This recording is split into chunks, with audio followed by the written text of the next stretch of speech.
S, hello doctor நிகழ்ச்சிக்கு உங்களை அன்புடன் வரவேற்கிறோம். நேயர்களே வணக்கம். இன்றைக்கி உங்கள் நண்பன் மோகனகிருஷ்ணன். நான் இன்றைக்கி யாரை கூட்டிகிட்டு வந்திருக்கேன் கெஸ்ட்டு அப்படின்னு சொல்லி நீங்கள் யோசிக்கவே வேண்டிய அவசியம் கிடையாது. ஏன்னா காலையிலன்னு சொல்லிட்டு இருக்கீங்களாம்மா? நீங்கள் ஹைலைட் பண்ணலையா? பண்ணிகிட்ருக்கீங்களா? சரி சரி, ஓகே. இருந்தாலும் நேயர்களே, உங்களுக்கு சொல்ல வேண்டியது ஒரு முக்கியமான ஒரு பொறுப்பு எனக்கு கொடுத்துருக்காங்க. அதனால் இன்றைக்கி நம்மளுடைய ஹலோ டாக்டர் நிகழ்ச்சியில் நரம்பியல் அறுவை சிகிச்சை மருத்துவர் டாக்டர் ஹரிஷ் சந்திரா அவர்கள் கெஸ்ட்டாக வந்திருக்கிறாரு. வணக்கம் and welcome to our show sir. வணக்கம், தேங்க்யூ. இந்த ஆப்பர்ச்சுனிட்டி கொடுத்ததுக்கு ரொம்ப தேங்க்யூ. Please sir. இவ்வளோ சாஃப்டான ஒரு டாக்டரா? எல்லா பேஷண்ட்ஸ் உங்களை வந்துட்டு டாக்டர் அப்படின்னு மிரட்டாங்கன்னா என்ன பண்ணுவீங்க? இல்லை, அப்படி நம்ம பேசுகிறத பற்றினா பேஷண்ட்டோட ரெஸ்பான்ஸும் இருக்கும். ஸோ ரொம்ப நல்லா ஒழுங்காக பேசினா அவங்களும் நல்லா தான் ரெஸ்பாண்ட் பண்ண போகிறாங்க, அந்த நம்பிக்கை இருக்குது. சரி சரி சரி, ஓகே ஓகே. இப்போ சொல்லுங்கள் டாக்டர் ஹரிஷ், நீங்கள் இந்த நரம்பியல் அப்படின்னால் என்ன அர்த்தம்? ஓகே, நரம்பியல் அப்படின்னா என்ன அர்த்தம்னா பேசிக்கலி பிரெயின், அதாவது மூளை, இல்லை ஸ்பைனல் கார்டு மூளைத்தண்டு, இல்லாட்டா நரம்புகள், நர்வ்ஸ் அப்படின்னு சொல்கிறது. இது மூணுத்தில் வரக்கூடிய பாதிப்புகள் தான் நரம்பியல் ரிலேட்டட் இஷ்யூஸ். இதை தான் நாங்கள் டீல் பண்ண போகிறோம். இதுக்கான அறுவை சிகிச்சை பற்றி தான், அதுக்கான ஸ்பெஷலிஸ்ட் டாக்டர் தான் நான் இங்கே இருக்கேன். இல்லை, இந்த நரம்பியல் அப்படின்னு நம்ம சொன்னோம்னா பொதுவாக வந்துட்டு நீங்கள் பிரெயின்னு ஸ்டார்ட் பண்ணிங்க. நான் என்ன எதிர்பார்த்தேன்னா, நீங்கள் நரம்பு சார், நரம்பு ஒவ்வொரு உடம்புல ஓடுற நரம்பில் அதில் வரக்கூடிய வியாதிகள் தான் வந்துட்டு நரம்பியல்னு நீங்கள் சொல்லுவீங்க. நான் எதிர்பார்த்துட்டு காத்துட்டு இருந்தேன். ஆனால் நீங்கள் பிரெயின்லேருந்துன்னு சொல்லி சொல்கிறீங்க. அதுக்கு ஏதாவது ஸ்பெசிஃபிக் ரீசன் இருக்கா? நம்ம ப்ராடாக நரம்புகள்னு எடுத்தாலே ரெண்டு விதமாக பிரிப்போம்: central nervous system and peripheral nervous system. Central அப்படின்னா இதுதான் உங்கள் பிரெயின் அண்ட் ஸ்பைன். இங்கேருந்தா எல்லாமே உருவாகிறது, அது ஸ்டார்ட் ஆகுது சிக்னல் எல்லாமே. அந்த சிக்னல் வந்து ஒரு இடத்துக்கும் டிரான்ஸ்மிட் ஆகி போகிற பெரிஃபரல் இடம், உங்கள் கை, உங்கள் கால், இல்லை மீதி பாடி பார்ட்ஸ், இதை தான் நம்ம வந்து நர்வ்ஸ் ஒரு பெரிஃபரல் நர்வ்ஸ்ன்னு சொல்ல போகிறோம். நிறைய பேருக்கு ஒரு சின்ன கன்ஃபியூஷன் இருக்கும். எனக்கு நரம்பு சுற்றி இருக்குது, நரம்பு காலில் சுற்றி இருக்குது. அது வந்து ஆக்சுவலாக இந்த வெயின்ஸ் ஆர் ஆர்ட்ரிஸ்னு சொல்கிற ரத்த குழாய்களை தான் அவங்க நரம்பு கன்ஃபியூஸ் பண்ணுவாங்க. அது வேறு, இது வேறு. இது பேசிக்லி ஒரு எலக்ட்ரிசிட்டி பாயிண்ட் மாதிரி. உங்கள் பிரெயினும் ஸ்பைனும் ஒரு மெயின் டிரான்ஸ்ஃபார்மர் அந்த மாதிரியானது. அண்ட் ஒரு வீட்டுக்கும் போய் சேரக்கூடிய கரண்ட்டு அந்த தான் இந்த நர்வ்ஸு. அண்ட் அல்டிமேட்டாக நீங்கள் என்ன ஆக்ஷன் பண்ணுறீங்களோ அதான் நீங்கள் வீட்டில் யூஸ் பண்ணுற எலக்ட்ரிசிட்டி. ஸோ அடிப்படை பிரெயின் அப்படிங்கிறது தான் இந்த நரம்பியலோட முக்கியமான ஒரு. சரி, இந்த நரம்பியல் அப்படிங்கிற அந்த ஒரு உங்களுடைய ஸ்பெஷலைசேஷன் இருக்கு இல்லையா, இதனுடைய ஹிஸ்ட்ரி ஏதாவது இருக்கா சார்? இதோட ஹிஸ்ட்ரி பல வருஷங்கள், ரொம்ப வருஷமாக இருக்குது. நீங்கள் எங்கேருந்து ஆரம்பிக்கிறோமோ அதை பொறுத்து. இது வந்து பேசிக்கலி இந்த தனி ஸ்பெஷாலிட்டி. அவர் இது ஃபஸ்ட்டு கண்டுபிடிக்க வேண்டியது இந்த அனாட்டமியில் தான் கண்டுபிடிச்சாங்க. ப்ராப்ளி 17th centuryயில் இந்த மாதிரி மூளையில் அனாட்டமி சொல்லும்போது இந்த மூளையில் டிஃப்ரெண்ட் பகுதி இருக்குது, இந்த பகுதிக்கு இந்த ஃபங்க்ஷனாக இருக்கலான்னு ஒரு யோகிச்சு சொன்னாங்க. ப்ராப்ளி இந்த early 20th century Canada and யூஎஸில் இருக்கிற ஒரு பர்டிகுலர் டீம் தான் இந்த மூளையில் எந்தெந்த பகுதிக்கு என்னென்ன வேலை செய்யும், கை காலுக்கு எந்த பகுதி யூஸ் ஆகும், பேசுகிறதுக்கு எந்த பகுதி, கண் பார்வைக்கு எந்த பகுதின்ற ஐடியா அவங்க தான் கண்டுபிடிச்சாங்க. பட் இப்போ வச்சுருக்கிற இந்த எம்ஆர்ஐ அண்ட் ஃபர்தர் அட்வான்ஸ்ட் இதை வச்சு ஒரு பர்டிகுலர் பார்ட் ஆஃப் த பிரெயின்னு நம்ம பேசும்போதே எந்த இடம் ஆக்டிவேட் ஆகுது, எந்த இடத்துல என்ன ஃபங்க்ஷன் இருக்குதுன்னு கண்டுபிடிக்கிற அளவுக்கு டெக்னாலஜி இப்போ நல்லாவே வளர்ந்துருக்கு. இந்த நரம்பு சம்மந்தமாக என்னென்ன பாதிப்புகள் வரும், அது முதல் கேள்வி. ரெண்டாவது கேள்வி என்னன்னு கேட்டிங்கன்னா, இப்போ நம்மளுடைய சொசைட்டியில் வந்து பெண்கள் இருக்கிறாங்க, குழந்தைகள் இருக்கிறாங்க, சீனியர் சிட்டிசன்ஸ் வயதில் மூத்தவர்கள் இருக்கிறாங்க, டீனேஜர்ஸ் இருக்காங்க, மிடில் ஏஜ் பீப்புள் இருக்காங்க. எல்லாருமே வந்து நம்ம சொசைட்டியில் இருக்க தான் செய்கிறாங்க. ஒவ்வொரு ஏஜ் குரூப்புக்கும் ஏதாவது வந்து ஒரு குறிப்பிட்ட வியாதிகள், நரம்பு சம்மந்தமான வியாதிகள் இருக்குமா அப்படிங்கிறது, இந்த ரெண்டு கேள்விக்கும் எனக்கு நீங்கள் சொல்லுங்கள். ஸோ நரம்பு வியாதிகள் அப்படின்னு எடுத்தோம்னா ப்ராடாக நம்ம வந்து ஒரு 5-6 கேட்டகரியாக பிரிச்சுக்கலாம்.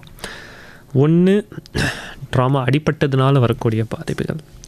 ரெண்டாவது, தேய்மை, வேர் அண்ட் டேர்னு சொல்கிறதுனால டீஜெனரேஷனால் வரக்கூடிய பாதிப்புகள்.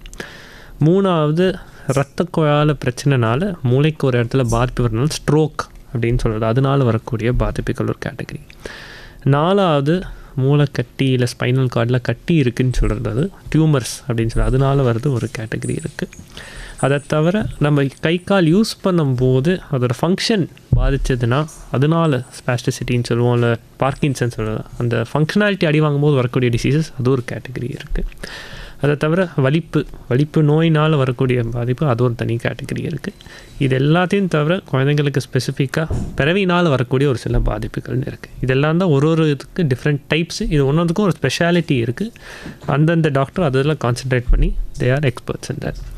அடுத்த கேள்வி நீங்கள் சொன்னது இந்த ஏஜ் வைஸ் கேட்கும்போது இருக்குது. கண்டிப்பாக குழந்தைங்களுக்குன்னு சொல்லும்போது ஒரு சில வியாதிகள் தனியாக இருக்கும்.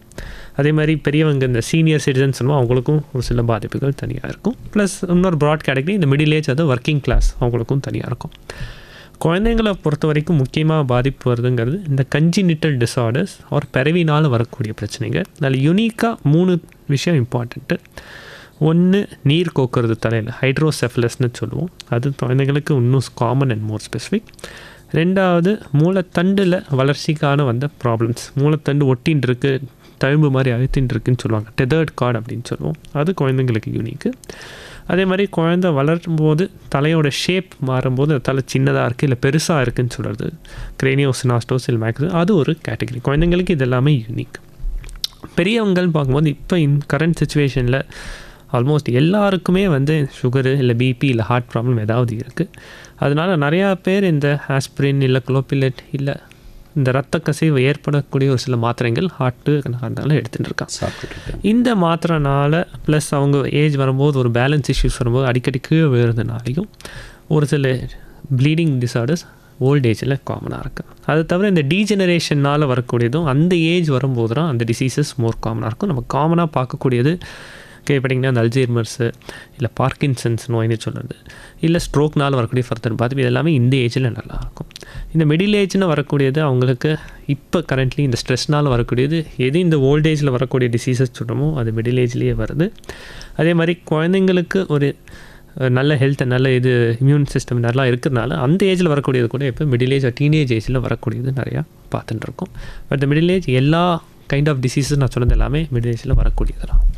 இப்போ நரம்பு அப்படின்னு சொல்லக்கூடிய இந்த நரம்பியல் பற்றி டாக்டர் ஹரிஷ் சந்திரா அவர்கள் விளக்கமாக சொல்லிகிட்டு இருக்கிறாரு, நிதானமாக சொல்லியிருக்கிறாரு. நேர்களே, உங்களுக்கு இதுக்கான சந்தேகம் ஏதாவது இருந்ததுன்னா நீங்கள் என்ன பண்ணணும், ஃபோன் எடுக்கணும், டயல் பண்ணணும், டாக்டர்கிட்ட பேசணும். என்ன நம்பர்னு சொல்லுங்கம்மா? 24991014 இல்லை 29860038. இன்னொரு முறை சொல்ல முடியுமா? 24991014 இல்லை 29860038 இந்த எண்களுக்கு அழைக்கலாம். ஆமாம் நேயர்களே, நீங்கள் உங்கள் டெலிஃபோன்லேருந்து நீங்கள் உங்களுடைய மொபைல்லேருந்து நீங்கள் டாக்டர்கிட்ட உங்களுக்கு நரம்பு சம்பந்தமான கேள்விகள் கேட்கலாம். நம்பர் 1. நம்பர் 2 என்னன்னு கேட்டிங்கன்னா, நம்ம ஒரு எக்ஸ்பர்ட்டை கூட்டிகிட்டு வந்திருக்கிறோம் நம்மளுடைய ஷோக்கு.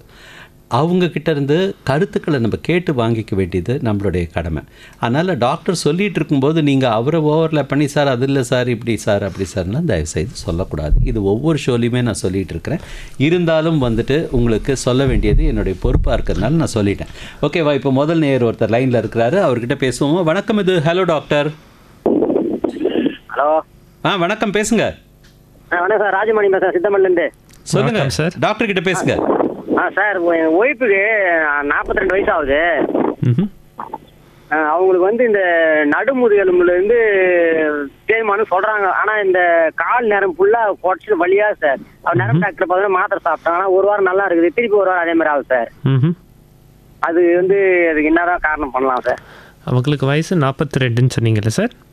ஆமாம் சார். சரி, இது வரைக்கும் இந்த முதுகில் பிரச்சனை இருக்குது, காலில் வலி இருக்குன்னு சொல்லிட்டு ஸ்கேன் ஏதாவது எடுத்து பார்த்துருக்காங்களா அவங்க? சார், எம்ஆர்ஐ ஸ்கேன் எடுத்து சார். நரம்பு தான் தேஞ்சிருக்கு, லைட்டாக தேஞ்சிருக்குன்னு சொல்கிறாரு, வேறு எதுவும் ப்ராப்ளம் இல்லைன்னு சொல்கிறாங்க. சரிங்கம்மா, நரம்பு தேஞ்சிருக்கு, பிரச்சனை இல்லைன்னு சொல்கிறாங்கன்னா யூஸ்வலாக அந்த மருந்து மாத்திரை சாப்பிட்றது ஒரு பர்டிகுலர் பாயிண்ட் ஆஃப் ட்ரீட்மெண்ட்டு. ரெண்டாவது கொஞ்சம் எக்ஸசைசஸும் பண்ண சொல்லுவாங்க, ஃபிசியோதெரப்பி வச்சுட்டு. பண்ண சார், அதுவும் ஒரு 10 நாள் பண்ண சார்.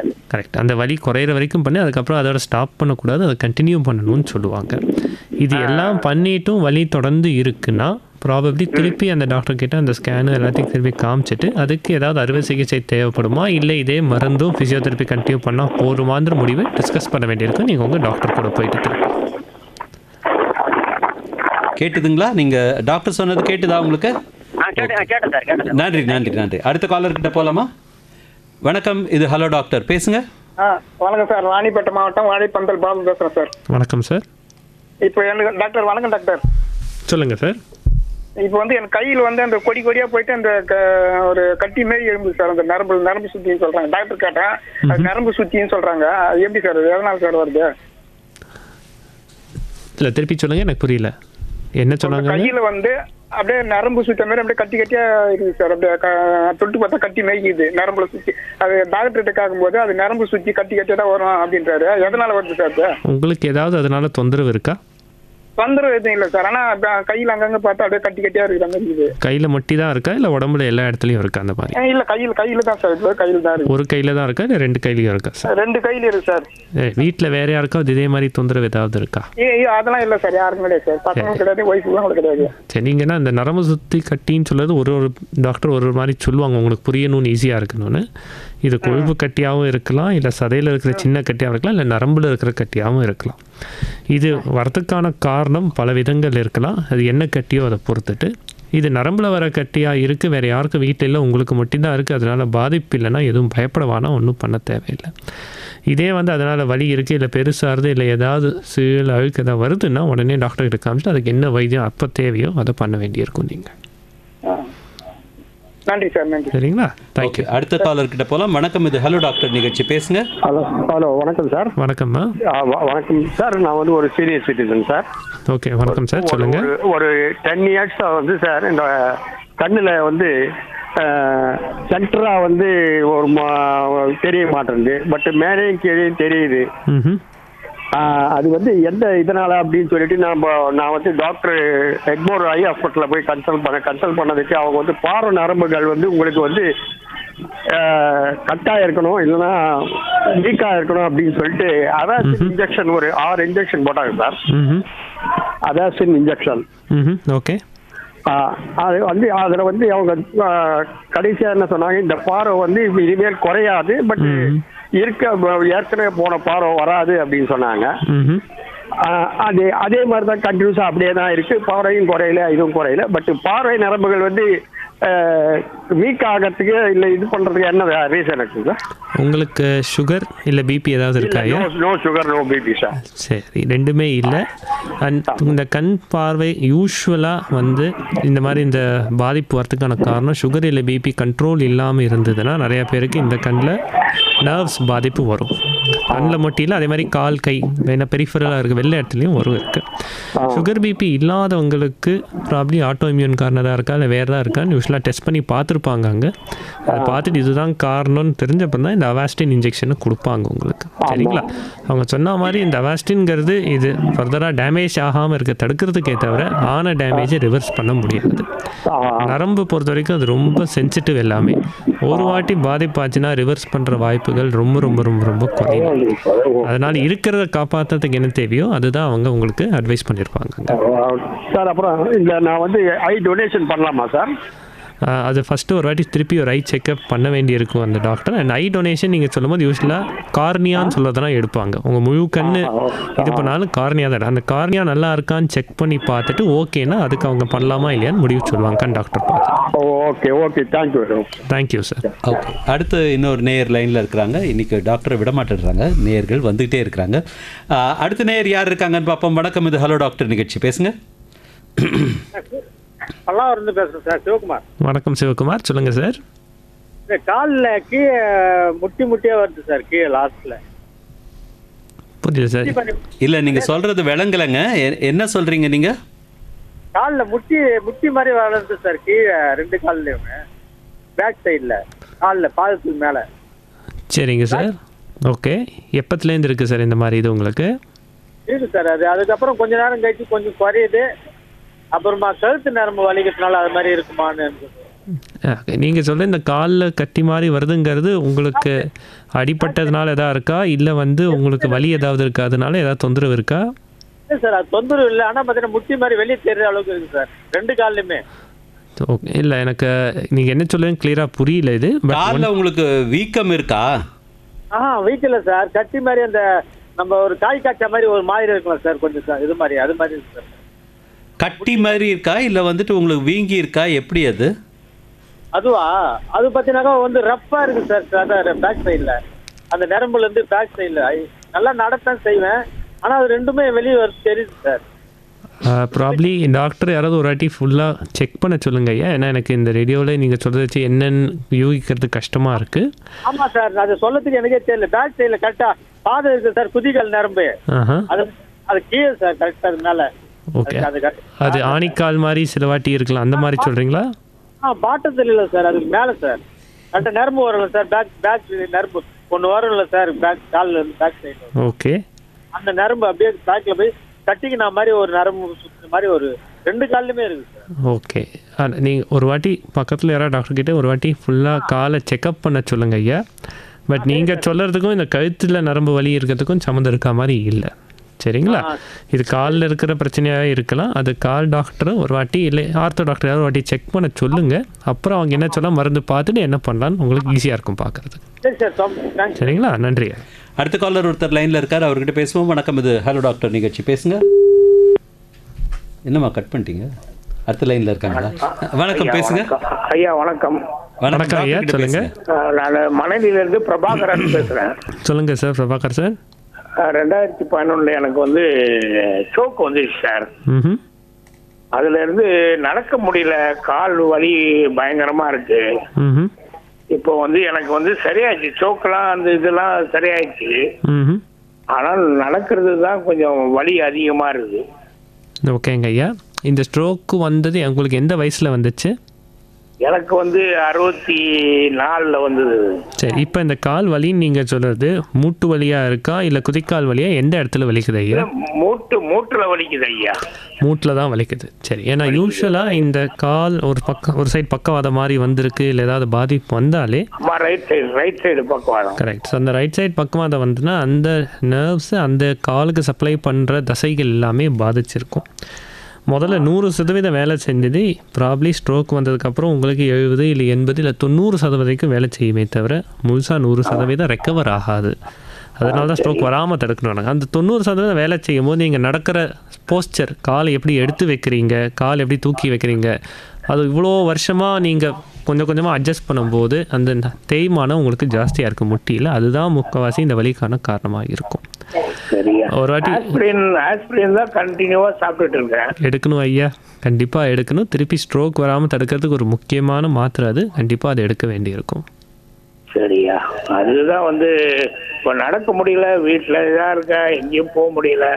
ஒரு நல்ல ஃபிசியோதெரபிஸ்ட்டை பார்த்து கரெக்டாக நீங்கள் நடக்கிற போஸ்டர் கரெக்டாக இருக்கா, வெயிட் கரெக்டாக கால் வச்சு நடக்கிறீங்களான்னு செக் பண்ணணும். அதையும் தாண்டி வலி சும்மா இருக்கிறதுனால வெயிட் ஏறிட்டே இருக்குது உடம்பு. அதையா வெயிட் ஏறுறதும் ஒரு ரிஸ்க் ஃபேக்டர் தான் திருப்பி ஸ்ட்ரோக் வர்றதுக்கு. சும்மா இருக்கக்கூடாததுனால நீங்கள் எக்ஸசைஸ் பண்ணி உங்களை ஃபிட்டாக வச்சுக்கணும் ஒரு பக்கம், ரெண்டாவது கால் ஆக்டிவாக வச்சுக்கணும். அசையாமல் வச்சு அப்படியே இருந்தீங்கன்னா அது ஸ்டிஃப் ஆகிடும். அப்புறம் மடக்கிறது நீட்டுறது எல்லாமே கஷ்டமாக இருக்கும். அதுலேருந்து திருப்பி ஃபுல்லாக நீங்கள் ரெக்கவர் ஆகுது இன்னும் கஷ்டமாக இருக்கும். சரிங்களா? ஆஸ்பிரின் சாப்பிட்றதுனால கண்ணு எஃபெக்ட் எது ஏற்படுமா? ஆஸ்பிரின்ங்கிறது ஒரு ரொம்ப சேஃபான மாத்திரை. அதுக்கும் இருக்குது சைடு எஃபெக்ட்ஸ் இருக்கலாம், சின்ன சின்ன. மோஸ்ட்லி வயிறு எரிச்சல் தான் முக்கியமான சைடு எஃபெக்ட்டு. பட் கண்ணில் பாதிப்புங்கிறது வந்து சான்ஸுகள் ரொம்ப கம்மி அதனால வரதுக்கானது. நிறைய பேர் இருக்கிறவ ரொம்ப வருஷமாக சாப்பிட்டுட்டு இருக்காங்க, அதனால் அது கண் பாதிப்புங்கிறது வரலாம், பட் வாய்ப்புகள் ரொம்ப கம்மி. நன்றி டாக்டர். இப்போ இன்னொரு நேர் லைனில் இருக்காரு, அவர்கிட்ட பேசலாம். வணக்கம், இது ஹலோ டாக்டர் நிகழ்ச்சி, பேசுங்க. சார் வணக்கம் சார். வணக்கம் வணக்கம் டாக்டர் கிட்ட பேசுங்க சார். பேரம்பாக்கம் கேஜி மோகன் பாலாஜி. சொல்லுங்கள் சார். வணக்கம் சார். சார் எனக்கு வயசு வந்து 60 75 கிலோ இருக்கேன். முட்டி வலி வந்து முட்டி வலி மட்டும், வேற எந்த இதுவும் இல்லை. சுகர் பிபி எதுவுமே கிடையாது. அந்த முட்டி வலிக்கு உடம்பு டாக்டர் குறைக்க சொன்னாரு. நான் அப்படி 4 கிலோ குறைச்சேன் சார், நல்லா இருக்கு. ஓகே, இதே மாதிரி கண்டினியூ பண்ணலாமா? கண்டிப்பாக வெயிட் குறைக்கும். உங்கள் ஏஜுக்கான வெயிட் என்ன, ஏஜில் உங்கள் ஹைட்டுக்கான வெயிட் என்ன தேவையோ அது இருந்தீங்கன்னா அதுவே உங்களுக்கு ஓகே. நீங்கள் 75 தான். உங்கள் கிட்டத்தட்ட 60 வருஷமாக அந்த முட்டி உங்களை தூக்கிட்டு நடந்துட்டு இருந்திருக்கு. ஸோ அதுக்குன்னு கொஞ்சம் தேய்மானம் ஏற்பட தான் செய்யும். அது வெயிட் அதிகமாக இருந்தால் சீக்கிரம் தேய்மானம் ஆகும். வெயிட் கம்மியாக இருந்ததுன்னா அதில் லோடு கம்மியாக இருக்கும், தேய்மானமும் ஸ்லோவாக நடக்கும். ஸோ வெயிட்டில் குறைக்கிறதுங்கிறது ஒரு நல்ல விஷயந்தான். அதுக்குன்னு ரொம்ப குறைக்க வேணாம். என்னங்க, நீங்கள் நம்ம டாக்டர் சொல்கிற மாதிரி அப்பா அம்மா சொல்கிறாங்க வயிற்றை கட்டி பண்ணோம்னா ஓரளவுக்கு நம்ம நல்லா இருக்கு சார். வயிற்ற கட்டுறதுக்கு முன்னாடி வாயை கட்டிடணும் சார். எங்க முகத்துக்கு சார் பயங்கரமான ஆள் நீங்க. இல்லை டாக்டர் சொன்னார், நீங்கள் கவனிச்சிங்களா? அதுக்காக ரொம்ப வெயிட் குறைச்சிடாதீங்கன்றாரு. நம்மளுக்கு சாதாரணமாக 2 கிலோ குறையறதுக்கு 2.5 வருஷம் ஆகுது. அது வந்துட்டு இவர் நல்லா யங்காக இருக்கிறாரு டாக்டர், அதனால் அவருக்கு அது ஈஸி, நமக்கெல்லாம் அது ரொம்ப கஷ்டம் சார். சரி விடுங்க சார், நம்ம புலம்பல் அப்புறமா புலம்பிக்கலாம். இப்போ டாக்டர்கிட்ட அடுத்த நேயர் யாருன்னு பார்ப்போம். வணக்கம், பேசுங்க. ஹலோ, வெங்கடேசன் பேசுகிறேன் சார். கொஞ்சம் உங்கள் ரேடியோ வால்யூமை கட் பண்ணுங்க சார். கட் பண்ணிட்டேன் சார். இப்போ பேசுங்க. கொஞ்சம் ப்ரெஷருக்கு இந்த ஹார்ட் ப்ராப்ளத்துக்கெல்லாம் மாத்திரை சாப்பிட்ருக்கு சார். ஓகே. அதனால இந்த கண்ணு அது வந்து அடிக்கடி செக் பண்ணுமா? அது மாத்திரம் இல்லாத முதுகு தண்டு அந்த பின்னாடி தையல்கள் சார், என்னங்க இந்த முது வலியும் அதிகமா இருக்கு. அதுக்காக கொஞ்சம் பிசியோதெரப்பி மாதிரி ஒன்று பண்ணிட்டு இருந்தேன். இப்போ ஓரளவுக்கு நார்மலா இருக்கு, இருந்தாலும் வலி இருக்குது.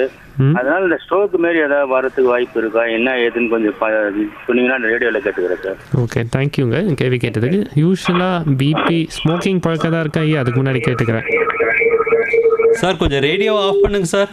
அவர் கட் பண்ணிகிட்டே போயிட்டார். அவருக்கு ஸ்மோக்கிங் ஹேபிட் இருக்குது தான் நீங்கள் கேட்டிருக்கீங்க. அது இருக்குது அப்படின்றத அசியூம் பண்ணிக்கிட்டே நம்ம வந்துட்டு சொல்லலாமே sir. Smoking, BP, sugar, family history, வீட்டில் வேறு யாருக்கா ஸ்ட்ரோக், இது 4ல் எத்தனை ஃபேக்டர் இருக்கோ இது எல்லாமே முக்கியமான ரிஸ்க் ஃபேக்டர் இன்னொருத்தருக்கு திருப்பி ஸ்ட்ரோக் வரதுக்காக. இது எனக்கு ஒன்று தான் இருக்குது, இன்னொன்று இல்லை அப்படின்னு சொல்லி சேஃபாகவும் இருக்கிற அவசியம். எல்லாமே கண்ட்ரோல் இருந்ததுன்னா நல்ல விஷயம். கண்ட்ரோல் இல்லாட்டா ஸ்ட்ரோக் வரதுக்கான வாய்ப்புகள் அதிகமாக இருக்குது. அவர் கண் நரம்பு அதே மாதிரி பிபி அதிகமாக இருந்தாலும் பாதிப்பு வரலாம். கண் செக்கப் யூஸ்வலாக 6 மாதத்துக்கு ஒரு தடவை இல்லை அட்லீஸ்ட் வருஷத்துக்கு ஒரு தடவை பண்ண சொல்லுவோம். ஏன்னா ஹைப்பர் டென்சிவ் ரெட்டினோபட்டின்னு சொல்லி ஒரு சில மாத்திரங்கள் ரெட்டினாவில் வரலாம். அது வராமல் தடுக்கிறதுக்கும் வந்தால் அதுக்கான ட்ரீட்மெண்ட் முன்னெச்சரிக்கையாகவே பண்ணுறதுக்கு சீக்கிரம் கண் செக்கப் பண்ணது நல்ல விஷயம் அவருக்கு. முதுகு தண்டை பொறுத்த வரைக்கும் டெய்லர் சொன்னார்னு நினைக்கிறேன். அந்த டெய்லர் ப்ரொஃபஷனால் மோர் ஸ்ட்ரெயின் அந்த பேக் இருக்கிறதுனால இந்த வேர் அண்ட் டேர் அதனால் வலி இருக்கலாம். பட் அது ஒரு ஸ்ட்ரோக்குக்கான அறிகுறி மாதிரி கிடையாது. ஓகே, உங்களுக்கு வந்து டாக்டர் சொன்னது புரிஞ்சிருக்கும்னு நினைக்கிறேன். அடுத்த நேயர்கிட்ட நம்ம போகலாம். வணக்கம், இது ஹலோ டாக்டர் நிகழ்ச்சி. டாக்டர்கிட்ட பேசுங்க. ஹலோ, நான் காயகுடியில் வந்து பேசுகிறேன் சார். வணக்கம் சார், சொல்லுங்கள் சார். வீட்டில் இருக்கிறவங்க கர்ப்பப்பை எடுத்து ஒரு 6 மாதம் ஆகுது.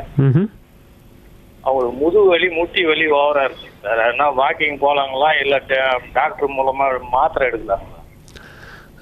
இந்த கர்ப்பப்பை எடுத்தது போது அவங்க முதுகு பின்னாடி ஊசி சின்னதாக குத்தி ஸ்பைனல் அனஸ்தீசியான்னு சொல்லி பண்ணாங்களாயா இல்லை மயக்க மருந்து கொடுத்து பண்ணாங்களாயா? ஆமாம் சார், மயக்க மருந்து கொடுத்து தான் பண்ணாங்களா சார்? மயக்க மருந்து யூஸ்வலாக கொடுத்து பண்ணால் இந்த முதுகு வலிக்கு வந்து அந்த கர்ப்பப்பை இதுக்கும் யூஸ்வலாக சம்மந்தம் இருக்கிறதுக்கான வாய்ப்புகள் குறைவு. முதுகு வலியும் இருக்குது, கால்லையும் வலி வருது அப்படின்னு சொன்னாங்கன்னா ஒரு வாட்டி டாக்டரை பார்த்து செக்கப் பண்ணிவிட்டு நரம்பில் பாதிப்பு இருக்கா இல்லை மூட்டில் பாதிப்பு இருக்கான்னு செக் பண்ணிவிட்டு அதுக்கப்புறம் வந்து அவங்க வந்து தாராளமாக என்ன வேலை பண்ணாலும் பண்ணலாம். யூஸ்வலாக வாக்கிங் இது இருந்தாலும் பண்ணலாம், பண்ணக்கூடாதுன்னு கிடையாது. வாக்கிங் வந்து நல்ல விஷயம், பண்ணட்டும். இதனால் அது ரெஸ்ட்ரிக்ட் ஆகிற மாதிரி இருக்குன்னா டாக்டரை பார்த்து எதனால் பண்ண முடியலன்னு செக் பண்ணிவிட்டு வாக்கிங்கை கண்டினியூ பண்ணுறது நல்ல விஷயம்.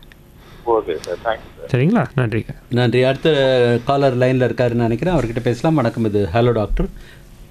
பேசுங்க. கட் ஆகிடுச்சு. ஓகே, இன்னொரு காலர் இருக்கார். ரைட். இப்போ எனக்கு கொஞ்சம் பிரேக் கொடுத்துருக்காங்க நேயர்கள். டாக்டர் இப்போ சொல்லுங்களேன், நம்மளுக்கு முக்கியமாக இந்த ஸ்ட்ரோக் பற்றி நிறைய பேர் கேட்டாங்க. இன்னொன்று வந்து நீங்களே சொன்னீங்க வலிப்பு நோயின்னு சொன்னீங்க, அண்ட் ஆல்சைமர் அப்படின்னு சொல்லியிருக்கீங்க.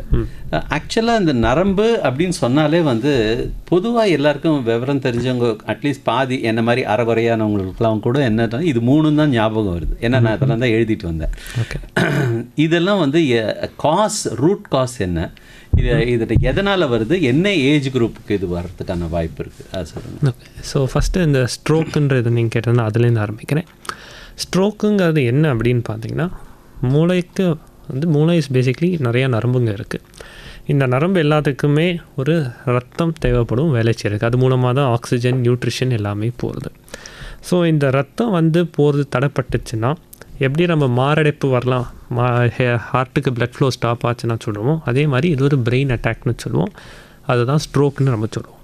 இதே இது சில வாட்டி ரத்தம் ரொம்ப அதிகமாக போகிறது, அதனால் ரத்த குழாய் வெடிக்கிறதுனாலும் அதுவும் ஒரு வகையான ஸ்ட்ரோக்கு அப்படின்னு சொல்லுவோம். ஸோ இது இஸ்கீமிக் அப்படின்னா ரத்தம் கம்மியாக போகிறதுனால வரக்கூடிய மாற்றங்கள். ஹெமராஜிக் அப்படின்னா நிறையா எக்ஸஸாக ரத்தம் போய் ரத்த கசிவு ஏற்படுறதுனால வர மாற்றங்கள். இது ரெண்டுமே டேஞ்சரஸ் தான். இது ரெண்டுத்துக்குமே வைத்தியமும் இருக்குது, ட்ரீட்மெண்ட்டும் அவைலபிளாக இருக்குது. யூஸ்வலாக இது வந்து பார்த்தோன்னா ஒரு ஓல்டேஜ் ஒரு 50-60க்கு மேலே இந்த sugar, BP, smoking and family history இருக்கணுக்கு தான் அதிக ரிஸ்க் இருக்குது.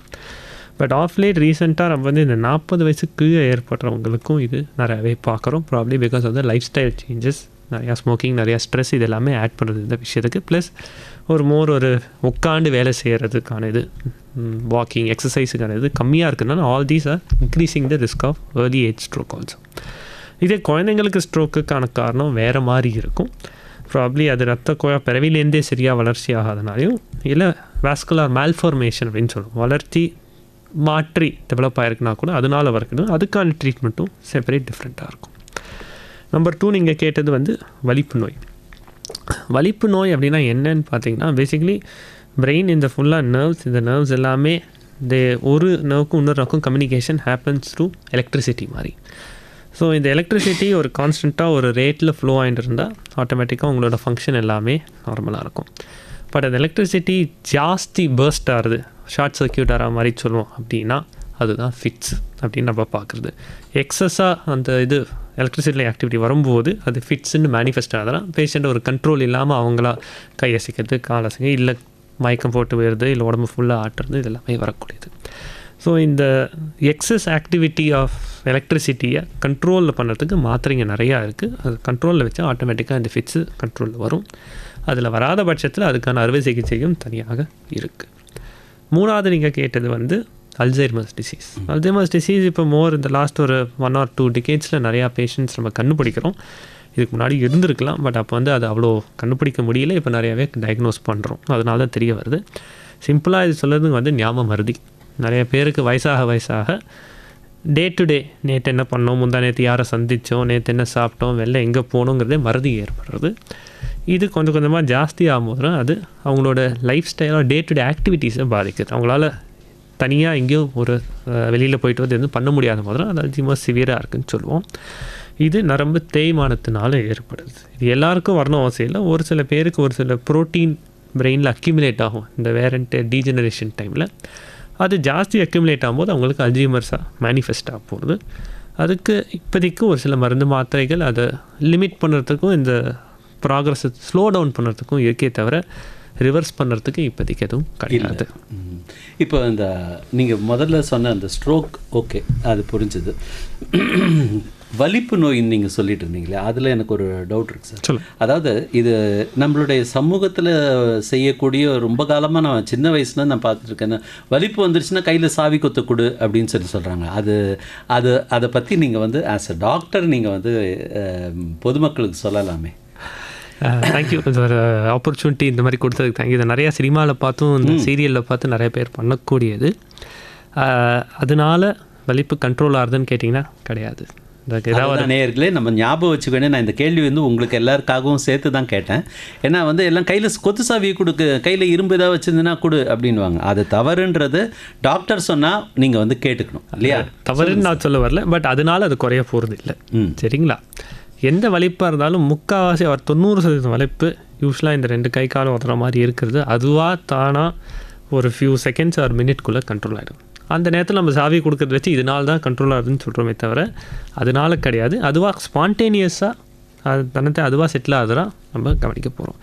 பட் இந்த மாதிரி ஃபிட்ஸ் வரும்போது எங்கே யார் பார்த்தா முக்கியமாக பண்ண வேண்டிய விஷயங்கள் என்ன அப்படின்னு பார்த்தீங்கன்னா, யாருக்காவது இருக்குன்னா அவருக்கு முக்கால்வாசி நேரம் சுயநலவு இருக்காது, என்ன நடக்கிறது என்னென்னு. அதனால் கூட யாராக இருக்கீங்க இல்லை பக்கத்தில் யாராக இருக்கீங்கன்னா அவரை ஃபஸ்ட்டு படுக்க வச்சுட்டு ஒரு சைடாக அவரை திருப்பி படுக்க வைக்கணும். நேராக படுக்க வைக்கக்கூடாது, ஒரு சைடாக திருப்பி படுக்க வைக்கணும். அண்ட் அந்த ஃபிட்ஸு செட்டில் ஆகிற வரைக்கும் அவரை பிடிச்சி வச்சாலே போதும். ஏன்னா ஒன்று நின்றுட்டு இருக்காருன்னா கீழே விழுந்தவர் அறியாமல் அடிபடுறதுக்கான ரிஸ்க் அதிகம். நேராக படுக்க வச்சிங்கன்னா சப்போஸ் வாந்தி எதை எடுக்கிறாருன்னா அது நெஞ்சுக்குள்ளே போகிறதுக்கான வாய்ப்புகள் அதிகம். 3வது சில வாட்டி வாய்க்குள்ளே ஒரு சில பேர் கையை விடுவாங்க ஃபிட்ஸு கண்ட்ரோல், அது விடக்கூடாது. ஏன்னா அப்படி வாய்க்குள்ளே கேட்டால் அவருக்கு அறியாமையே அவர் பல்ல கடிக்கும்போது அந்த விரலுக்கு பாதிப்பு வரதுக்கான ரிஸ்க்கு ரொம்ப அதிகம் இருக்குது. அதை மட்டும் பண்ணக்கூடாது. ஸோ ஒரு படுக்க வச்சு ஒரு சைடாக திரும்பி வச்சு அது கண்ட்ரோல் ஆகிற வரைக்கும் அப்படி இருந்தால் போதும். ஒரு நிமிஷத்துக்குள்ளே இல்லை 30 செகண்டில் கண்ட்ரோல் ஆகலை அப்படின்னா டாக்டர் எமர்ஜென்சி ஃபோன் பண்ணி அவர் ஹாஸ்பிட்டலுக்கு கூப்பிட்டு போக வேண்டியது அவசியம்.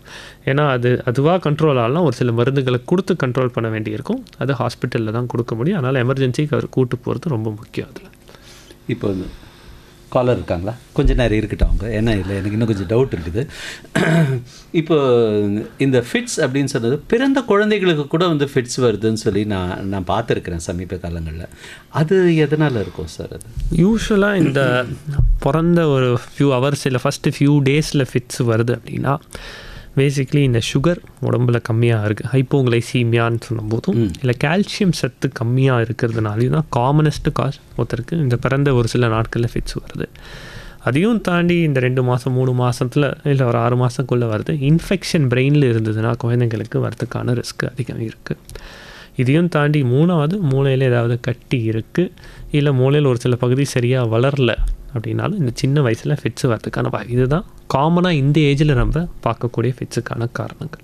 அதான் குறை பிரசவம்னு சொல்லி சொல்கிறாங்களே, அது மாதிரி கொஞ்சம் ஏர்லியராக குழந்தை பிறந்துருச்சு அப்படின்னா அந்த குழந்தைங்களுக்கு ஃபிட்ஸ் வரதுக்கான வாய்ப்பு அப்படி அவசியம் இல்லை. எல்லா குறைப்பிரசவ குழந்தைங்களுக்கும் ஃபிட்ஸ் வரணும்னு அவசியம் இல்லை. குறைப்பிரசவம் பிறந்து அவங்களுக்கு மூளையில் ஒரு ரத்த கசிவு ஏதாவது ஏற்பட்டுச்சுன்னா அந்த ஒரு ரிஸ்க் இருக்குது ஃபிட்ஸ் வரதுக்கு. அதுலேயும் எல்லா குழந்தைங்களுக்கும் வரணும் அவசியம் இல்லை. ப்ராப்ளி ஒரு 10% பேருக்கு ஃபிட்ஸ் வரலாம், 90% பேருக்கு ஃபிட்ஸ் எதுவும் வரணும்னு அவசியம் இல்லை. இப்போ நீங்கள் ஃபிட்ஸுக்கு சொன்ன மாதிரி திடீர்னு ஒருத்தருக்கு வந்து ஸ்ட்ரோக் வந்துடுச்சு அப்படின்னால் ஃபஸ்ட்டு முதல் உதவின்னு சொல்கிறோம் இல்லையா, அது என்ன பண்ணணும் அப்படின்றத விட என்ன பண்ணக்கூடாதுன்னு ஃபஸ்ட்டு சொல்லிவிடுங்க, அதுக்கப்புறமா என்ன பண்ணணும்னு சொல்லலாம். ஒருத்தருக்கு ஸ்ட்ரோக் வந்திருக்கு அப்படின்னா ப்ராப்ளி அது 2 இதுக்கு இருக்கா. ஒன்று இது முக்கியமாக புரிஞ்சிக்க வேண்டியது, ஒரு பர்டிகுலர் டைமுக்குள்ளே அவரை நம்ம ஹாஸ்பிட்டலுக்குள்ளே ஒரு நரம்பியல் இருக்க டிபார்ட்மெண்ட் இருக்கக்கூடிய ஹாஸ்பிட்டலுக்குள்ளே கூட்டு போகிறதுங்க தான் ஃபஸ்ட்டு ப்ரையாரிட்டி. வீட்லேயே வச்சு அதுவாக சரியாக இருந்தா வெயிட் பண்ணி பார்க்கலாமா, தானாக சரியாதான்னு வெயிட் பண்ணுறது தப்பு. ஏன்னா அந்த கோல்டன் ஹவர்ஸ் அப்படின்னு சொல்கிறது ஸ்ட்ரோக்கை பொறுத்த வரைக்கும் ரொம்ப முக்கியம். இந்த ஃபஸ்ட்டு 4.5 மணி நேரம் இல்லை 6 மணி நேரம் இல்லை ஃபஸ்ட்டு 24 ஹவர்ஸ் வரைக்கும் டிபெண்டிங் ஆன் இது ஒரு சில வைத்தியங்கள் நம்ம பண்ணுவோன்னா அதை ஃபுல்லாகவே ரிவர்ஸ் பண்ண முடியும். அந்த ஸ்ட்ரோக்கை எந்த சைடு எஃபெக்ட்ஸ் பாதிப்புமே அவங்களுக்கு வராமல் தடுக்க முடியும்.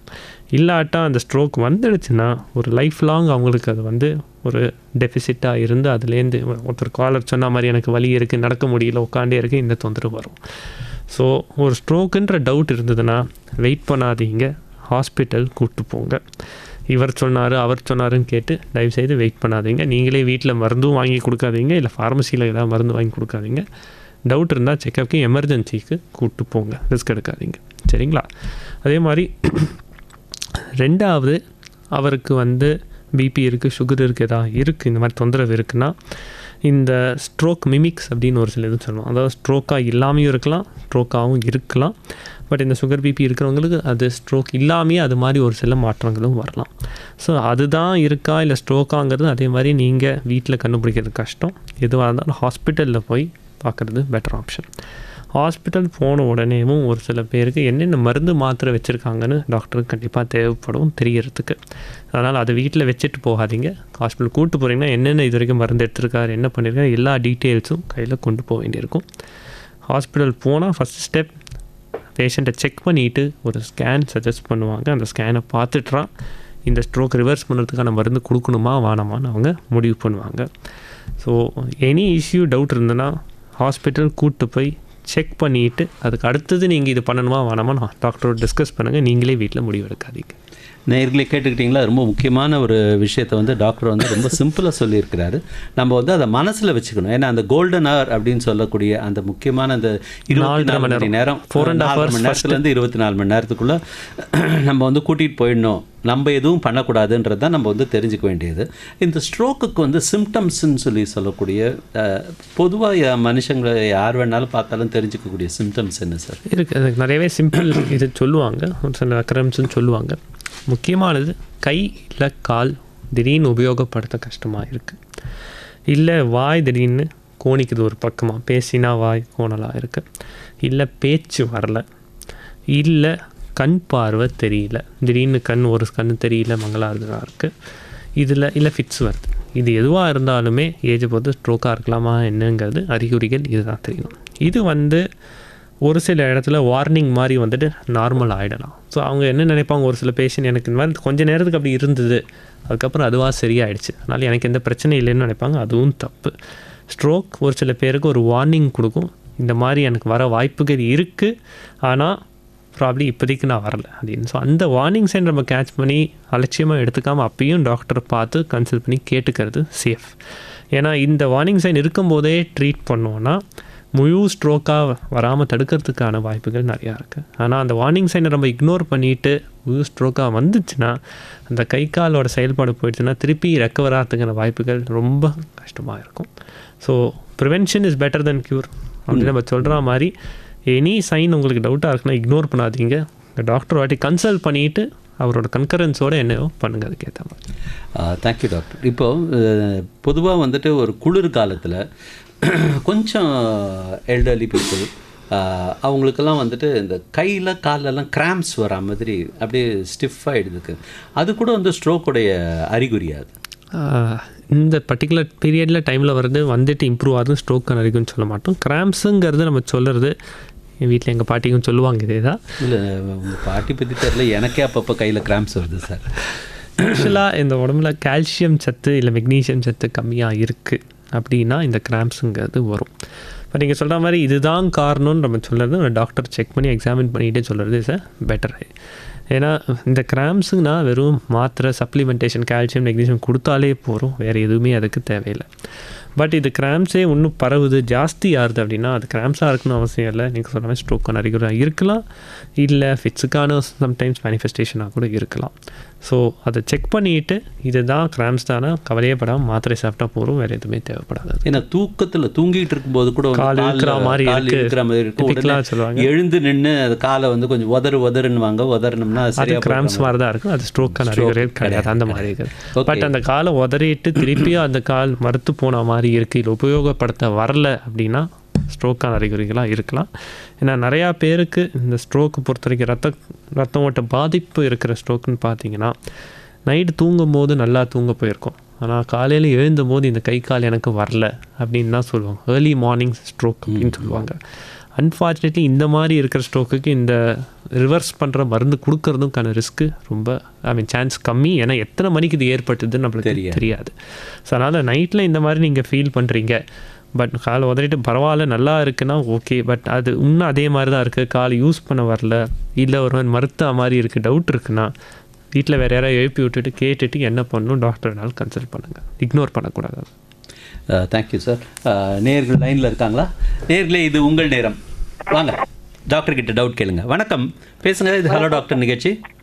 வணக்கம் சார், கேகேலேருந்து கஸ்தூரி பேசுகிறேன் சார். வணக்கம்மா, சொல்லுங்கம்மா. சார் எனக்கு வந்து 2 கை 10 விரலுமா அப்படியே விறுவிறுன்னு அப்படி இழுக்குது சார். காய்கறி வெட்டையில, அந்த போன் வச்சிருக்கையில, வண்டி ஓட்டையில, அந்த மாதிரி கை விரல் 10 விரலுமே அப்படி விறுன்னு அப்படி இழுக்கிற மாதிரியே இருக்கு சார். அப்படி எவ்வளோ நாளாக இந்த மாதிரி இருக்குமா? இது வரைக்கும் எதாவது மாத்திரை மருந்து எடுத்திருக்கீங்களா? ஸ்கேன் ஏதாவது பண்ணியிருக்கீங்களா? இல்ல, அந்த மாதிரி எதுவும் பண்ணதில்லை, ரொம்ப நாளாவே இருக்கு. எங்க அம்மாவுக்கும் இதே ப்ராப்ளம் இருக்கு சார், அவங்க பிபி சுகர் எல்லாமே இருக்கு, எனக்கு எதுவுமே இல்லை. ஆனா அந்த வண்டிலாம் கொஞ்சம் தூரம் ஓட்டினோடனே அப்படியே இழுத்துட்டே போகும் கை, ரொம்ப ஒண்ணுமே செய்ய முடியாது சார். வெஜிடபிள்ஸ் கட் பண்ணிலே அப்படிதான், மற்ற நேரம் ஒன்றும் ரொம்ப செய்யாது. நைட்டு தூங்கும் போது அப்படி இருக்குமாமா? தூக்கத்துலேருந்து எழுந்து வலினால எழுந்துப்பீங்களா ஏதாவது கையில்? இல்ல, தூக்கத்துல ரொம்ப தெரியாது அவ்வளவா சார். அப்ப பிசியோதெரபியோட பெல்ட் போடுக்கோங்கன்னு கையில பெல்ட் கொடுத்தாங்க, ஆனா அது போட்டாலும் சரி வரல சார். ஓகே அம்மா, நீங்கள் 2 விஷயம் சொல்லுங்கள். ஃபர்ஸ்ட் ஒரு டாக்டர் உங்களை செக்அப் பண்ண வேண்டி இருக்கும். செக்அப் பண்ணிட்டு 2 விஷயம், ஒன்று கழுத்து நரம்புல பாதிப்பு, அந்த இது ஏதோ கட் பண்ணணும் என்னமோ சொன்னாங்க. அதான் ஒன்று கழுத்து நரம்புல பாதிப்பு இருந்தாலும் இந்த மாதிரி கை விறுவிறுன்னு இருக்கலாம். இல்லை கையில் கூட பக்கத்துலேயே சின்ன நரம்பு கார்பல் டனல் அப்படின்னு சொல்லுவோம், அதில் பாதிப்பு இருந்தாலுமே இந்த மாதிரி விறுவிறுன்னு இருக்கலாம். சரிங்களா? அதுக்கு ஒரு ஸ்கேன் பண்ணிவிட்டு ஒரு நர்வ் கண்டக்ஷன், நரம்பு கண்டக்ஷன் டெஸ்ட்டு ஒன்று பண்ணுவாங்க. அது 2ம் பண்ணிவிட்டு அதை பொறுத்து 2யும் செக் பண்ணிவிட்டு கழுத்து ப்ராப்ளமா இல்லை கை ப்ராப்ளமாக வச்சுட்டா உங்களுக்கு என்ன ஸ்டெப் அடுத்த ட்ரீட்மெண்ட் தேவைப்படும்னு சொல்ல முடியும் அதுக்கு. சரிங்களா? தேங்க்யூ. நன்றி நன்றி. அடுத்த காலர் கிட்ட போலாம். வணக்கம், இது ஹலோ டாக்டர் நிகழ்ச்சி, பேசுங்க. பழக்காட தாமோதரன் பேசுறேன். என்னுடைய சகோதரர் எப்படி இருக்கீங்க? நல்லா இருக்கிறேன் சார். சொல்லுங்க சார், நீங்க டாக்டர் கிட்ட பேசுங்க சார், நம்ம ஷோல அப்புறம் பேசிக்கலாம் சார். வணக்கம் சார். வணக்கங்கள். பாத்தீங்கன்னாக்கா ஒரு ஆக்சிடென்ட் ஆகி போச்சு, கை வரல, காலு இடுப்பு வரல, ராயப்பேட்டை போகணும்னா உங்களுக்கு எக்ஸசைஸ் தான் செய்யணும் அப்படின்னாரு. ரொம்ப தூரத்துல இருந்து வர ஜிஹெச்சுக்கு போ அப்படின்னாரு. ஜிஹெச்சுக்கு போயிட்டு வந்து அவர் 3 நாள் போனேன்.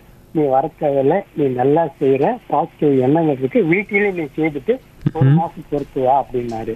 நான் வீட்டுல செய்துட்டு 1 மாசம் பொறுத்து போனேன். எனக்கு பழைய நிலைமை மாதிரியே அப்படியே வந்தது. அது நான் போனது சரிங்களா, செய்தது கரெக்டுங்களா, அதுதான் விளக்கம் தேவை. இப்ப நல்லா இருக்கு என்னோட உடம்பு. இப்போ நல்லா இருக்கீங்க. நரம்பு பொறுத்த வரைக்கும் ஐயா, எந்த இடத்துல உங்களுக்கு கரெக்டாக பாதிப்பு இருக்குன்னு எனக்கு தெரியல. ஒரு சில மடக்கிற இல்லைங்களா, அந்த இடம், இடுப்பு குளிர இடம், கை தூக்குற இடம். கரெக்ட். இது வந்து யூஸ்வலாக ஒன்று மூளைத்தண்டு இல்லை மூளையில் எங்கேயா சின்ன பாதிப்பு இருந்தால் நீங்கள் சொல்கிற இந்த மாதிரி இருக்கலாம். காயத்தினால் ஏற்பட்டது வந்து கொஞ்ச நாளைக்கு அப்புறம் நீங்கள் எக்ஸசைஸ் பண்ண அதுவாக ரிக்கவர் ஆகி வந்துடும். யூஸ்வலாக 3 வாரத்துலேருந்து 12 வாரம் வரைக்கும் எக்ஸசைஸ் பண்ணிங்கன்னா ஓரளவு இம்ப்ரூவ் ஆகும்னு சொல்லுவோம். பட் ஒரு சில பேருக்கு இந்த ஆக்சிடெண்ட் ஆன சமயமே மொத்தமாக அந்த நரம்பு பாதிச்சுன்னா அவங்களுக்கு தான் ரெக்கவர் ஆகாது, இல்லை ஓரளவு தான் ரெக்கவர் ஆகும்னு சொல்லுவோம். மைல்டாக இருக்குது பாதிப்புனா இம்ப்ரூவ்மெண்ட் வரதுக்கான வாய்ப்புகள் அதிகம். ஆக்சிடெண்ட் ஆன உடனேவே சிவியராக இருக்குது பாதிப்புனா அதுலேருந்து ஃபுல் ரெக்கவரி வரதுக்கான வாய்ப்புகள் குறைவு. நீங்கள் ப்ராப்ளி லக்கி சின்ன பாதிப்பு இருந்ததுனால எக்ஸசைஸ் பண்ணி தப்பிச்சு இப்போதைக்கு நல்லா இம்ப்ரூவ் ஆயிருக்கீங்க. சந்தோஷம், வாழ்த்துக்கள். ஓகே ஓகே, அடுத்து காலர் இருக்காங்களா? ஓகே, நெக்ஸ்ட் காலர் கிட்ட போகலாம். வணக்கம், இது ஹலோ டாக்டர் நிகழ்ச்சி. வணக்கம் சார். வணக்கம் சார். வணக்கம்மா, சொல்லுங்கள் சார். எனக்கு வந்து 50 ஏஜ் ஆகுது சார். இப்போ எனக்கு வந்து கால் வந்து கொஞ்ச தூரம் நடந்துட்டு, அதாவது கொஞ்ச தூரம் நடந்துட்டு உட்கார்ந்தா கூட அப்படியே கீழே உட்கார்ந்தோம்னா அந்த வரவே முடியாது சார். அந்த முட்டி அப்படியும் பயங்கரமா வலிக்கும் 2 காலும். அது எதனால சார் அந்த மாதிரி? உட்கார சமயம் தான் முட்டி வலிக்குதாமா, இல்லை நடந்தா வலிக்குதாமா உங்களுக்கு? நடந்தா கூட ஒரு நேரம் வலிக்குதா, அதாவது வந்து கால் வந்து அப்படியே ஷாக், இது கரண்ட் ஷாக் அடிக்கிற மாதிரி அப்படியே ஒரு நேரம் அப்படியே இழுத்து வலிக்குது சார். ஆமாம், நீங்கள் டிப்பிக்கலாக இது கரண்ட் ஷாக் அடிக்குதுன்னு சொல்லும்போது இதுக்கு நம்ம மெடிக்கல் டேர்மில் சொல்கிறது வந்து சியாட்டிக்கா அப்படின்னு சொல்லுவோம். அதாவது நரம்பு கூசுற வலி அப்படின்னு சொல்கிறதுனா இந்த சியாட்டிக்கான்னு சொல்லுவோம், ஷாக் அடிக்கிற மாதிரியான வலி. இது இருக்குது அப்படின்னா ப்ராபப்ளி உங்களுக்கு ஒரு ஸ்கேன் பண்ணி பார்க்க வேண்டியிருக்கு. முதுகில் ஏதாவது நரம்பு அழுத்தம் இருக்கா என்னன்னு பார்க்க. அந்த முதுகில் அழுத்தம் இருந்ததுன்னா அதுக்கு ஃபஸ்ட்டு மாத்திரை மருந்து கொடுத்து ட்ரீட் பண்ணி பார்த்து ஃபிசியோ எக்ஸசைஸ் பண்ண சொல்லுவோம். அதுலேயும் உங்களுக்கு இம்ப்ரூவ்மெண்ட் வரல, அதே மாதிரி இருக்குது, இல்லை உங்களால் வேலை செய்ய முடியலன்னா ஏதாவது சிகிச்சை தேவைப்படுமா இல்லையான்னு அப்புறம் முடிவு பண்ணுற மாதிரி இருக்கும் அதுக்கு. சரிங்களா? நீங்கள் ஸ்கேன் எடுக்கிறது வேணுமா?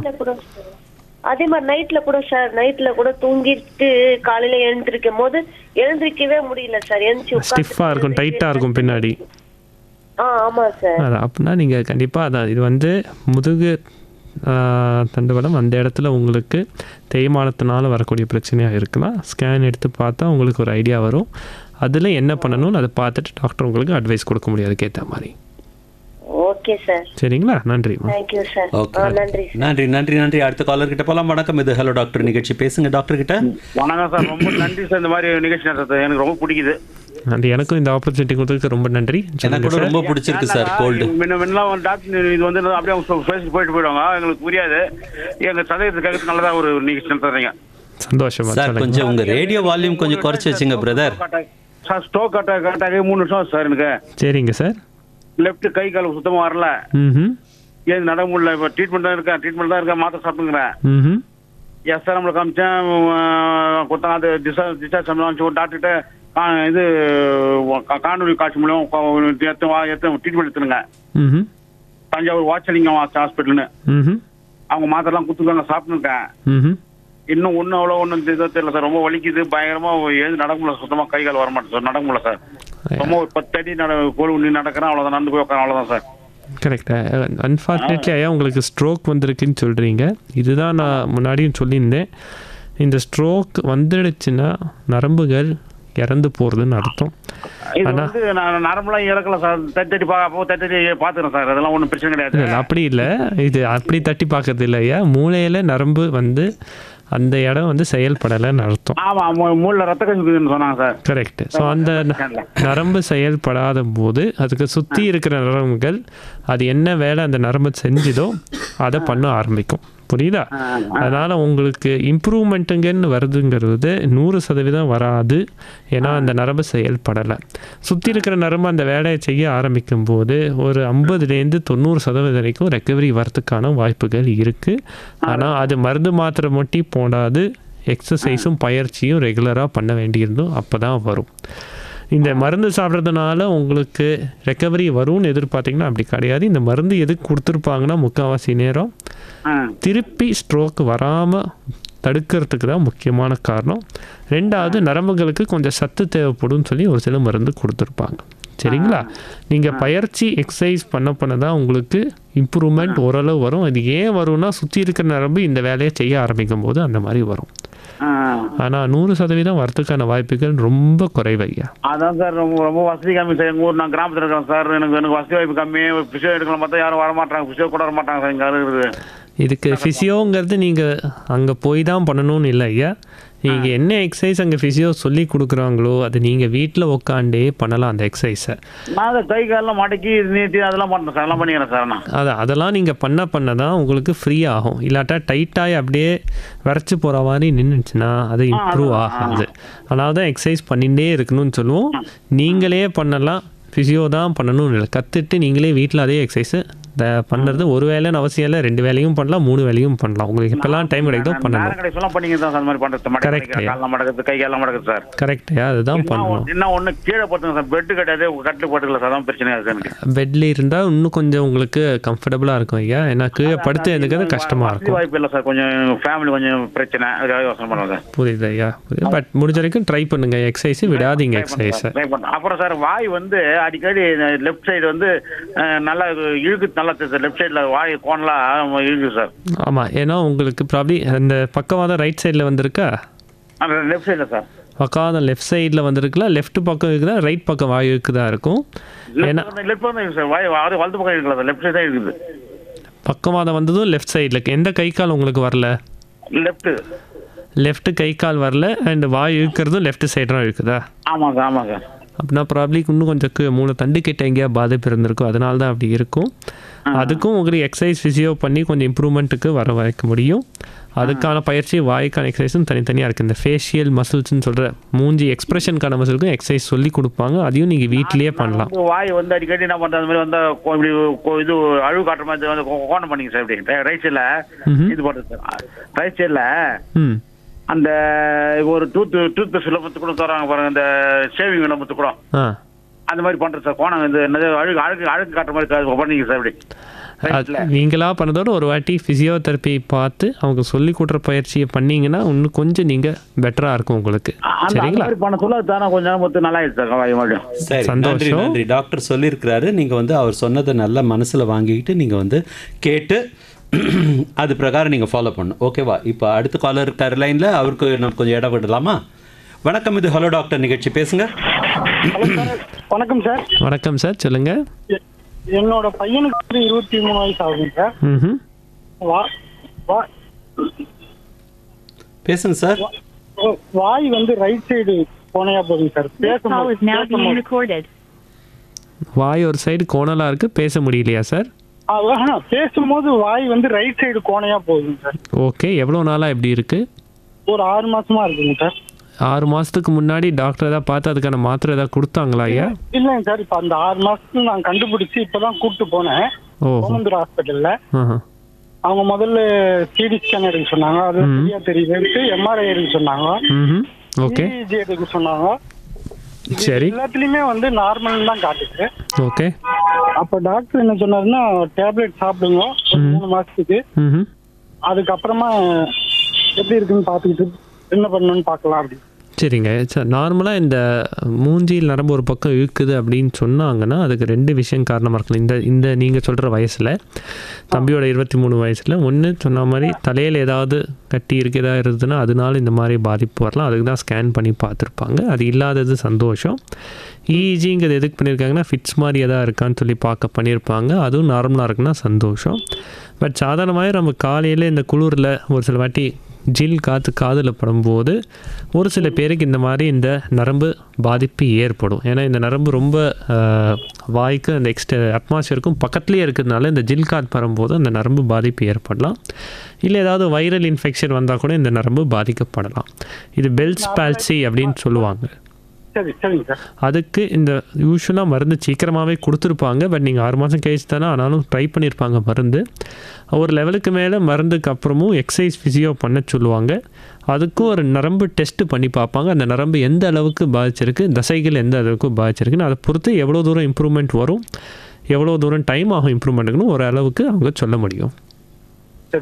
சரிங்களா? நன்றி நன்றி. என் பொண்ணுக்கு வந்து 13 வயசுல வந்து அவளுக்கு டிக்ஸ் எல்லாம் இதுக்கு முன்னாடி வந்தது இல்ல.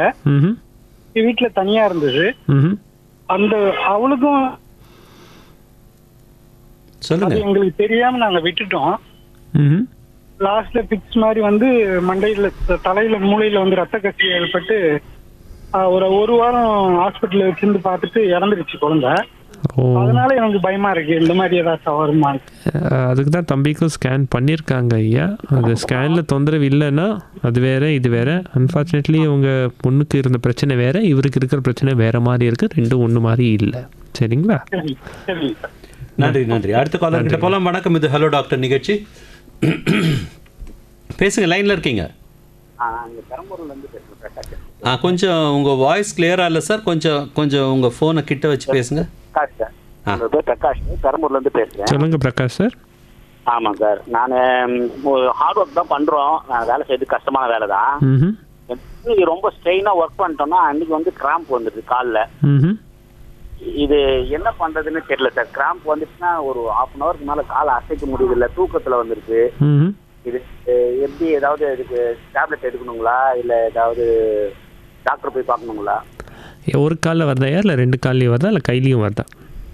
காலில் மட்டும் தான் சார் இருக்குது. காலில் தான் வருது. நான் ஸ்ட்ரெயின் பண்ணி தான் ஒர்க் பண்ணுறேன். ஸ்டெப்ஸ் ஏறுறது இறங்குறது அந்த மாதிரி. என்ன வயசாகுது ஐயா? எனக்கு 42 ஆகுதுங்க. ஓகே. வேறு சுகர் பிபி தொந்தரவு ஏதாவது இருக்கா? எல்லாமே நார்மலாக சார். நான் அதெல்லாம் போய் செக் பண்ணேன். சுகர் நார்மலாக இருக்கு. நான் அந்த போன் டெஸ்ட் கூட பண்ணி பார்த்தோம். கரெக்டாக இருக்கு, பாயிண்ட் உங்களுக்கு ஒன்றும் ப்ராப்ளம் இல்லை அப்படின்னு சொல்லிட்டாங்க. சந்தோஷம். அந்த கிராம்ப் மட்டும் வருது. ஒரு டாக்டர் போய் பார்த்தோம், நியூரோபின் டேப்லெட் எடுங்க அப்படின்னு சொன்னாங்க. நரம்பு சம்மந்தப்பட்டதுக்கான மாத்திரை ஒன்று சொன்னாங்க. அது எப்படி அது டெய்லி போடலாங்களா என்னன்னு அவர்கிட்ட கன்சல்ட் பண்ணால் அவர் போடுங்க பாருங்கன்னாரு. ஆனாலும் எனக்கு அந்த கிராம்ப் வருது. கிராம்ப்ஸ் வரத்துக்கான வாய்ப்புகள் முக்கியமாக இந்த உங்கள் ஏஜில் இருக்குது அப்படின்னா, ஒன்று தண்ணி கம்மியாக குடித்தோன்னா காரணம் இருக்கலாம் ஐயா. 2வது உடம்புல சொன்ன மாதிரி சார் மோகன் சார் நாளைக்கு கேட்ட மாதிரி இந்த கால்சியம் சத்து, மெக்னீஷியம் ஆர் பொட்டாசியம் இது 3மே கம்மியாக இருந்தால் கூட வரும். இது 3மே நீங்கள் எடுக்கிற ஆகாரத்தில் கம்மியாக இருக்குது, உங்களுக்கு பத்தலைன்னா இந்த மாதிரி வரும். 2வது நீங்கள் வேலை செய்கிற இடத்துல உங்களுக்கு ரொம்ப வேர்த்து போகிறதுனா எலக்ட்ரோலைட்ஸ் உடம்புலேருந்து வேஸ்ட் ஆகும்போது இதுவும் சேர்ந்து வேஸ்ட் ஆகும்போது உங்களுக்கு இந்த மாதிரி வரத்துக்கான வாய்ப்புகள் இருக்குது.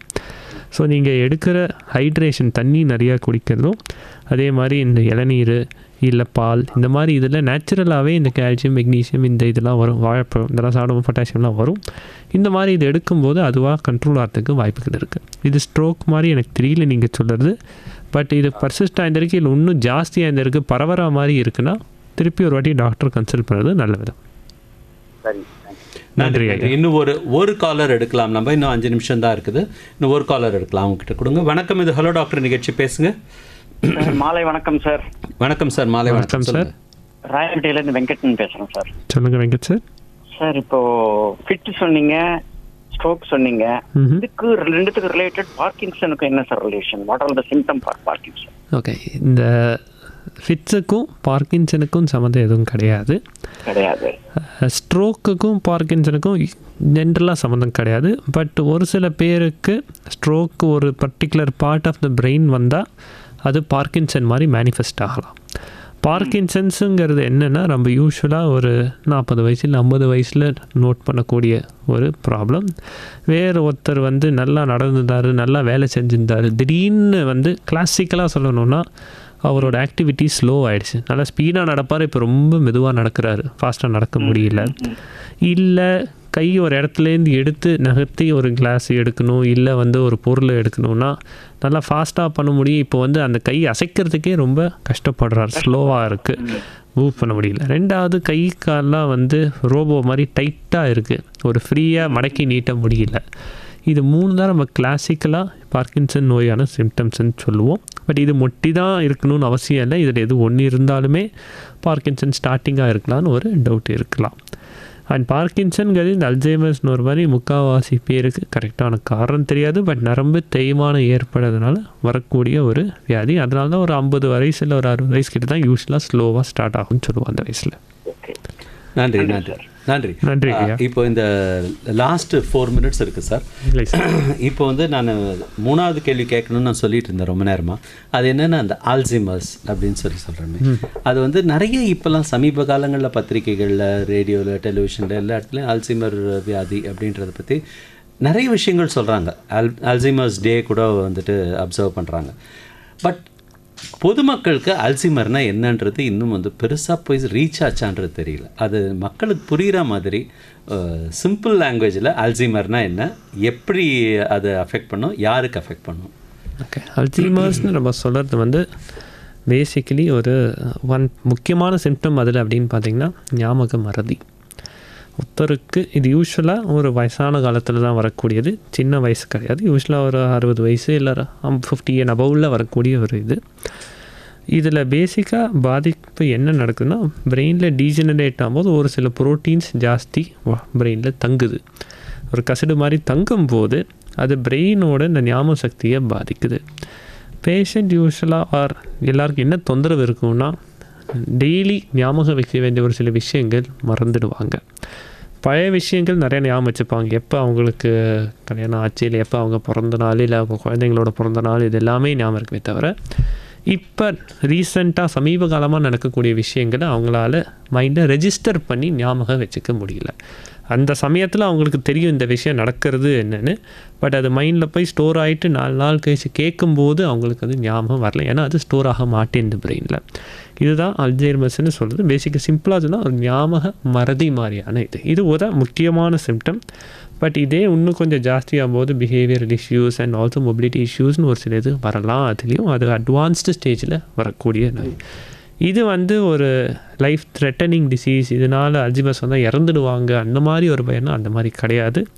பட் அல்சைமர்ஸோட பாதிப்பு ஜாஸ்தியாக ஆக அதனால் வேறு ஒரு சில சைட் எஃபெக்ட்ஸ் வரும்போது அவங்க லைஃப் ஸ்டைல் பாதிக்கும்போது அதனால் ஒரு சில காம்ப்ளிகேஷன்ஸ்னால அவங்களுக்கு லைஃப்க்கு டேஞ்சர் வரலாமே தவிர அல்சைமர்ஸ்னால வந்தால் இறந்துடுவாங்கன்ற ஒரு இதுவும் கிடையாது அந்த மாதிரி.